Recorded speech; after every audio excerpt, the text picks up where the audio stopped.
under Donald Trump. No, I know Trump Trump says, I've got no, no win in this fight. He wants to end this, but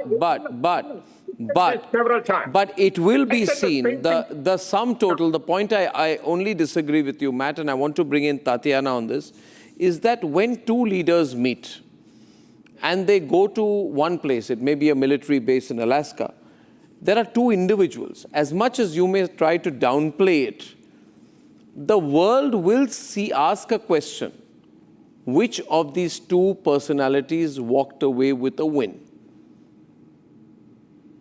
And who did not? So isn't that a question which will come to people's minds? Tatiana from Moscow, what do you think?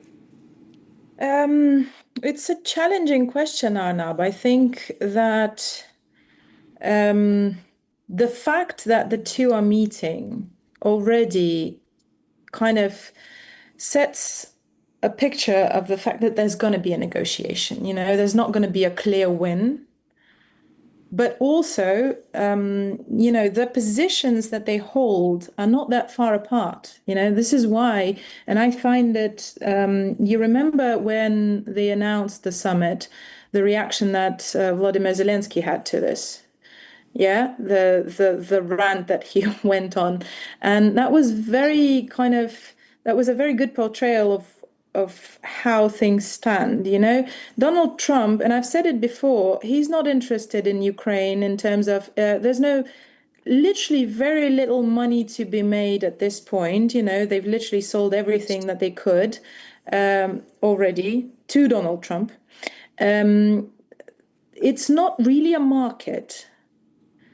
This is, and I can't, I'm always reminding people of this because, again, we're here and we've been following this for as long as it's gone on. But this is why the conflict erupted in the first place. The European Association Agreement that would essentially kind of inundate Ukraine with European goods and bankrupt the country while they were trying to get their infrastructure and their industry up to European level and European standards, which is why it was refused and then Maidan happened. Trump has already said that NATO is not happening. He's said it times over. Again, Ukraine cannot, even if, if we take into account that this is a kind of a position to threaten Russia in a way, if he wanted to threaten Russia, he wouldn't have been going to this meeting in the first place. Joe Biden wanted to. So that was, the Democrats' position. They were pushing forward with this conflict. The rest of it is really down to Europe. I don't think Europe has any say. I don't think, Tatiana, Europe has any say at all.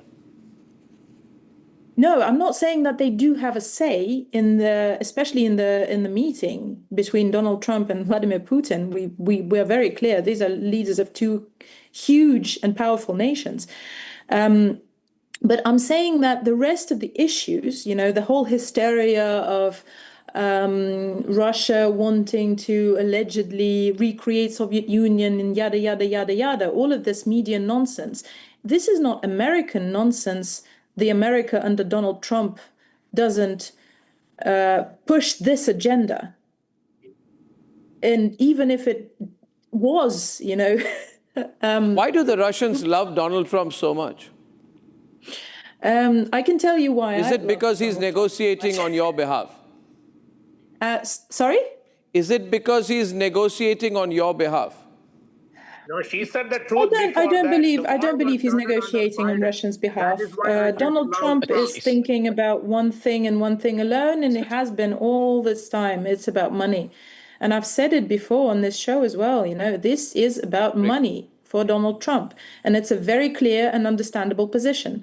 It's just that he's not thinking in terms of Russia containment. That is why Russians love Donald Trump. He's not screaming off of every corner that Russia is this big bad wolf that needs to be contained while making advances. I believe that I've said this before on the show as well. He's a little bit more honest than the Democrats. You know, the Democrats keep pushing the agenda of, oh, look, Russia is expanding, Russia is threatening NATO, whilst NATO bases grow like mushrooms around Russia in the meantime. But they're screaming really loudly because, oh, guess what? 80% of American media is pro-democratic. And American media, unfortunately, dominates the world market. And everybody consumes this information. Donald Trump is a businessman. He's easier to talk to. That's the point. He's a businessman. What are you giving him? No, 1 minute. Everybody, the Russians seem incredibly comfortable with Donald Trump. Why is that? Why is that? That's so funny that...